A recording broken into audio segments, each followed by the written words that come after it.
नमस्कार दोस्तों, आपका स्वागत है हमारे चैनल पर। आइए आज हम लोग प्रैक्टिस सेट नंबर 32 करने जा रहे हैं। आप देख रहे हैं कि इसके पहले 31 को सेट हम लोग का हो चुका है, तो आप प्रैक्टिस करते रहे। बहुत हम लोग क्वेश्चन का प्रैक्टिस सेट इस चैनल पर डाल दिए। तो आइए शुरुआत करते हैं। पहला क्वेश्चन दिया है कि यदि किसी भिन्न के अंश में 25% की वृद्धि और हर को दोगुना कर दिया जाए तो नया भिन्न 5/9 हो जाता है, तो वास्तविक भिन्न का मान बताइए। तो मान लेते हैं कि वास्तविक भिन्न हमारी x/y है। कितना है? x/y। अब अंश में बोला कि 25% की वृद्धि, तो x में 25% की वृद्धि करेंगे तो 125/100 हो जाएगा x का, और हर को दोगुना करेंगे तो 2y हो जाएगा। और इतना करने के बाद इसका मान होता है 5/9। अब इसको 25 से काटेंगे, 25 पचे 125 और 25 चौके 100, तो ऊपर बचेगा 5x और नीचे बचेगा 4 का गुणा 2 में हो जाएगा तो 8y बराबर हो जाएगा 5/9। तो 5 से 5 कट गया, 8 इधर जाएगा, तो जो x/y की वैल्यू आ जाएगी वो आ जाएगी 8/9। इसका मतलब वास्तविक भिन्न का मान कितना होगा? 8/9। तो ऑप्शन सी हमारा बिल्कुल करेक्ट आंसर होगा। आइए दोस्तों अगला क्वेश्चन देखते हैं। Question number 2। क्वेश्चन नंबर 2 आइए, ये भी नंबर सिस्टम का क्वेश्चन है। दिया है यदि 2 अंकों की संख्या और उनके अंकों को पलटने से बनी संख्या का अंतर 36 है, तो उनके अंकों के बीच का अंतर क्या होगा? तो आप जानते हैं कि अगर कोई संख्या एक्स वाई होती है तो हम लोग इसको लिखते हैं 10x + y। अब इसके अंकों को अगर पलट दिया जाए तो यही संख्या बन जाएगी yx, तो इसका एक्सपेंशन करेंगे तो ये 10y + x हो जाएगा। अब बोला है कि दोनों का अंतर, दोनों का जो डिफरेंस है वो कितना है भाई? 36। तो यहाँ बचेगा हमारा 10x, यहाँ बचेगा y, ब्रैकेट हटाएंगे तो -10y और -x बराबर 36। अब 10x में से x चलेगा तो बचेगा 9x, और -10y में से y जाएगा तो -9y बराबर 36। तो 9 कॉमन लेंगे तो आप जानते हैं कि x - y बराबर कितना आ जाएगा? 4 आ जाएगा। और x - y ही उस संख्या के अंकों के बीच का अंतर है, तो ऑप्शन ए बिल्कुल करेक्ट हो जाएगा। इसका आंसर होगा 4, बिल्कुल सही आंसर होगा। आइए दोस्तों अगला क्वेश्चन करते हैं। Question number 3। देखिए क्वेश्चन नंबर 3 परसेंटेज का क्वेश्चन है। दिया है कि दो संख्याएं तीसरी संख्या से क्रमशः 50% और 54% कम है, तो दूसरी संख्या पहली संख्या से कितने प्रतिशत कम है? तो मान लिया जाए कि अगर तीसरी संख्या हमारी 100 है, तो पहली संख्या हमारी इससे 50% कम का मतलब 50 होगी, और दूसरी संख्या 54% कम का मतलब 46 होगी। कितना हो जाएगी? 46। तो बताना है कि दूसरी संख्या पहली संख्या से कितने परसेंट कम है। तो दूसरी संख्या पहली संख्या से कितने कम है भाई? 4 कम है। अब इसकी तुलना किससे करना है? पहली से। तो बट्टा में 50 करेंगे और परसेंटेज में चेंज करने के लिए इंटू 100 करेंगे, तो 50 दूना के 100 और 4 दूना के 8। तो आंसर कितना आ जाएगा हमारा? 8% आ जाएगा। तो ऑप्शन बी बिल्कुल करेक्ट होगा। इसका मतलब दूसरी संख्या पहली संख्या से 8% कम है। आइए अगला क्वेश्चन देखते हैं। क्वेश्चन नंबर 3 डिविजिबिलिटी रूल का क्वेश्चन है। आइए दोस्तों देखते हैं।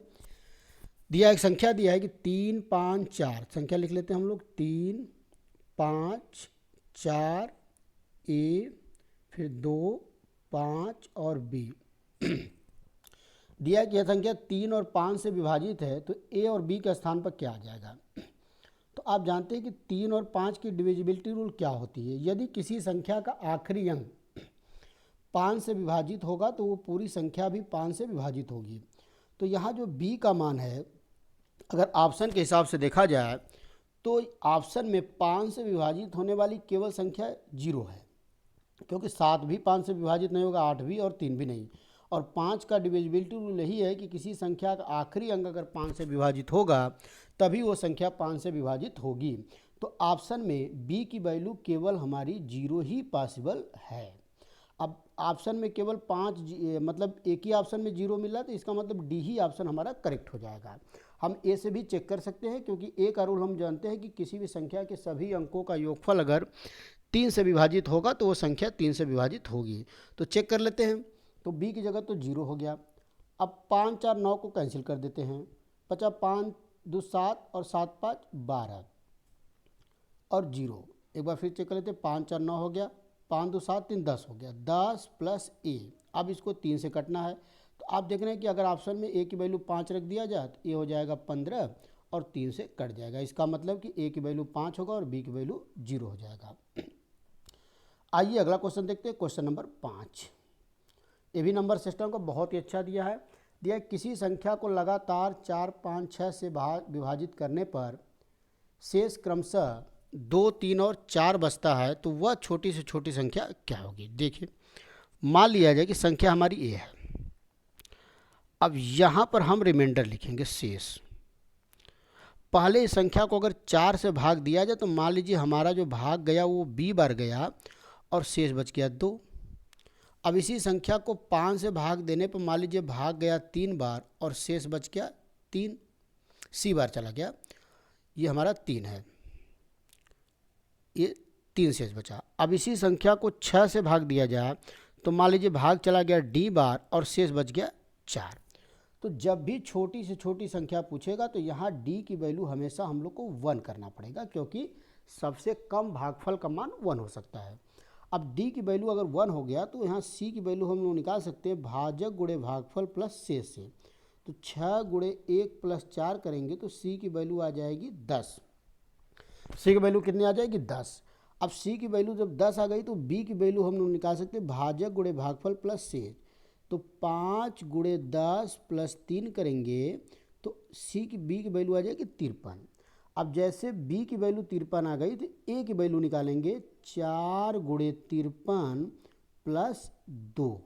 तो 4 का गुणा कर दे, 4 ते 12, 4 5 20 प्लस 1 21 प्लस 2 करेंगे तो आंसर आ जाएगा 214।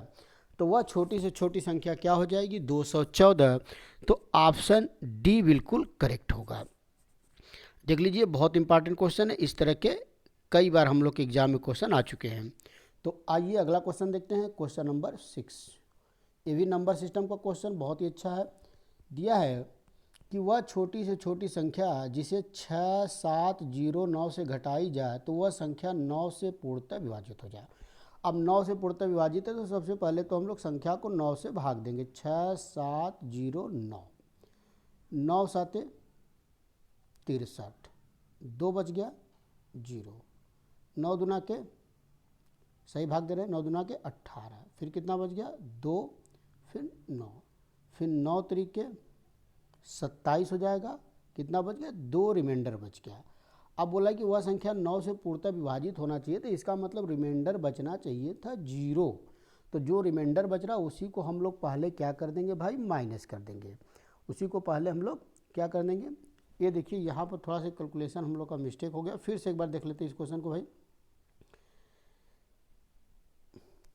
जब पहली बार भाग देंगे 9 7 63, तो यहाँ बचेगा 4 0, फिर 9 चौके 36, यहाँ बचेगा 4 और यहाँ पर आ जाएगा 9, फिर 9 5 45। तो लास्ट में रिमाइंडर हमारा 4 बच रहा है, जबकि बोल रहा है कि वह संख्या 9 से कटना चाहिए और 9 से कटने का मतलब रिमाइंडर हमारा 0 बचना चाहिए, लेकिन रिमाइंडर हमारा बच कितना रहा है 4। तो अगर इस संख्या को हम पहले ही 4 माइनस कर देते तो ये रिमाइंडर हमारा 4 नहीं बचता। तो कौन सी संख्या हमको घटाना चाहिए, 4 घटाना चाहिए, मतलब ऑप्शन बी बिल्कुल करेक्ट होगा। आइए अगला क्वेश्चन देखते हैं, क्वेश्चन नंबर 7। आइए दोस्तों, क्वेश्चन नंबर 7 सेम उसी तरह है। दिया है कि एक संख्या 4 3 5 5 7 में कौन सी संख्या जोड़ी जाए, उसमें घटाई जाए और इसमें जोड़ी जाए कि वह संख्या 4 से कट जाए। तो सबसे पहले तो 4 3 5 5 7, 4 से भाग दिया जाए तो 4 से भाग एक बार जाएगा, फिर 3 उतरेगा, 0 बार भाग जाएगा, फिर 5 उतरेगा, फिर 4 बटे 32। तो यहाँ पर फिर हमारा 3 बच जाएगा, फिर 5 आ जाएगा, फिर 8 बार भाग जाएगा, 4 बटे 32, फिर 3 आ जाएगा 36, 4 9 के 36, रिमाइंडर बच गया 1। अब इस बार जोड़ने की बात कहा है, घटाने की बात नहीं कहा। घटाने की बात कहा होता तो हम लोग 1 घटा लेते। तो अब देखिए यहाँ पर क्या जोड़ दिया जाए कि 4 से भाग एक बार और चला जाए। तो 1 था, अगर यहाँ पर 3 जोड़ दें तो हमारा यहाँ पर रिमाइंडर हो जाएगा 4, और 4 से एक बार भाग और चला जाएगा। तो क्या जोड़ना पड़ेगा? 3। तो ऑप्शन ए बिल्कुल करेक्ट आंसर होगा। आइए अगला क्वेश्चन देखते हैं। क्वेश्चन नंबर 8 दिया कि ए सबसे छोटी अभाज्य संख्या और बी सबसे बड़ी अभाज्य संख्या है जिनका मान 100 से कम है, तो ए प्लस बी। तो अभाज्य संख्या की बात करते हैं। सबसे छोटी जो अभाज्य संख्या वो होती है 2, और 0 0 करके सबसे बड़ी अभाज्य संख्या हमारी होती है 97। इसके बाद अभाज्य संख्या होगी, लेकिन वो 100 से ज़्यादा हो जाएगा, और क्वेश्चन में कहा है कि संख्या 100 से कम होनी चाहिए। तो सबसे छोटी संख्या 2 और सबसे बड़ी संख्या 97, और ए प्लस बी का मान पूछा है, तो आंसर हो जाएगा 101। मतलब ऑप्शन ए बिल्कुल करेक्ट आंसर हो जाए। कितना अच्छा क्वेश्चन था। आइए अगला क्वेश्चन देखते हैं। Question number 9। क्वेश्चन नंबर 9 दोस्तों बहुत ही अच्छा क्वेश्चन दिया है कि 4 अंकों की एक संख्या जिसे 2 अंकों की किसी संख्या को 2 बार लिखकर बनाई गई, जैसे 37 तो वह संख्या किससे विभाजित होगा? जैसे ये संख्या 37 और 37 है। तो आइए इसको समझते हैं। तो क्या हम इसको 37 0 0 प्लस 37 लिख दें तो कोई दिक्कत नहीं। जैसे 125 को मैं 100 प्लस 25 लिख दूं तो भी वही संख्या है। अब यहाँ से अगर हम लोग 37 कॉमन ले लें तो यहाँ बचेगा 1 0 0 और प्लस 1, तो ये हो जाएगा 37 गुणे 101। तो आप देख रहे हैं कि ये संख्या 101 का मल्टीपल बन गया। अगर किसी 2 अंकों की संख्या को 2 बार लिखकर 4 अंकों की संख्या बनाई जाएगी तो वह संख्या हमेशा 101 का मल्टीपल जरूर बनेगी। इसका मतलब वह संख्या हमेशा 101 से विभाजित जरूर होगी। तो ऑप्शन ए बिल्कुल करेक्ट होगा। इसको याद कर लीजिए, बहुत ही इंपॉर्टेंट क्वेश्चन है ये। तो 101 से हमेशा विभाजित होगा। आइए अगला क्वेश्चन देखते हैं। क्वेश्चन नंबर 10 क्वेश्चन नंबर और लास्ट हम लोग क्वेश्चन रहेगा। दिया कि 60 और 75 के बीच में अभाज्य संख्याओं का योग। 60 और 75 के बीच जितनी अभाज्य संख्या सबका योगफल निकालना है। तो देखिए 60 के बाद जो पहली अभाज्य संख्या बनेगी वो बनेगी 61, फिर 62 नहीं होगी, 63 नहीं होगी, 64 नहीं होगी, 65 नहीं होगी, फिर 67 होगा, फिर 70 नहीं होगा, फिर 71 होगा, फिर 72 नहीं होगा, 73 नहीं होगा, 74 नहीं होगा, और 75 तो होगा नहीं, और 75 के बाद 72 के बाद 73 होगी, 73 अभाज्य संख्या होगी। 73 के बाद 74 नहीं होगा, 75 नहीं होगा, और 75 के बाद हम लोग को नहीं लेना है। तो इसको जोड़ा जाएगा तो सबका योगफल देगा 7 3 10 2 12, 1 बच गया, 7 7 14, 26 और 26 और 1 27, मतलब 272। तो ऑप्शन बी बिल्कुल करेक्ट आंसर होगा। तो दोस्तों ये 10 क्वेश्चन का प्रैक्टिस सेट रहा। उम्मीद है कि आपको पसंद आया होगा। आप इसी तरह प्रैक्टिस करते रहिए और मैं आपके लिए हमेशा 10 क्वेश्चन की अच्छे क्वेश्चन की प्रैक्टिस सेट लेकर आता रहूँगा।